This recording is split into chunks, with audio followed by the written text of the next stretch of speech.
Hallo vriende en baie welkom by vandag se oordeenking. Ons almal soek na iets wat blywends is. Ons konfronteer daagliks dinge wat verander, ons gesondheid, ons verhoudings en ons werk. Dit is maklik om gelukkig te wees as alles goed gaan, maar wat gebeur as die omstandighede draai? Vandag kyk ons na 'n anker wat nooit skuif nie. Ons skrifgedeelte kom uit Lukas 10 vers 20, waar Jesus vir sy disippels sê: Moet egter nie bly wees, net omdat die geeste hulle aan julle onderwerp nie, maar wees veral bly, omdat julle name in die hemel opgeskryf is.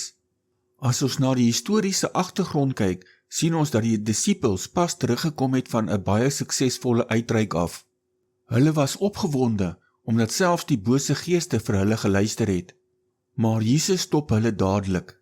Hy skuif hulle fokus weg van hulle eie sukses na iets baie groter. In die antieke wêreld het stede 'n amptelike register gehou waarin die name van al die burgers opgeskryf is. As jou naam daarin gestaan het, was jou burgerskap en jou regte veilig. Deur hierdie beeld te gebruik, sê Jesus vir die disippels dat hulle grootste rede tot blydskap nie hulle tydelike suksesse is nie, maar hulle permanente burgerskap in die hemel. Dit was 'n feit wat reeds vasgestaan het. Hier is 'n skriftuurlike feit om jouself aan te herinner. Jou ewige redding is veilig, omdat dit op God se belofte rus, nie op jou prestasies nie. Die Griekse teks wys dat hierdie name klaar opgeskryf is en altyd so sal bly. God se beloftes wankel nie. In Johannes 10 vers 28 sê Jesus: Ek gee hulle die ewige lewe en hulle sal in alle ewigheid nooit verlore gaan nie. Hierdie waarheid het ook 'n baie belangrike toepassing op ons ingesteldheid as gelowiges.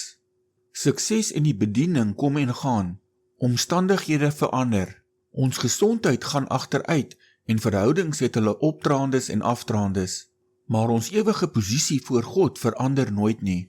Daarom behoort ons grootste bron van vreugde nie tydelike seëninge of geestelike prestasies te wees nie. Ons grootste vreugde lê in die onveranderlike feit dat ons aan Christus behoort en dat daar vir ons 'n ewige erfenis wag. 'n Gelowige wat hierdie hemelse perspektief behou, word nie sommer van koers afgebring deur die veranderende omstandighede van die lewe nie.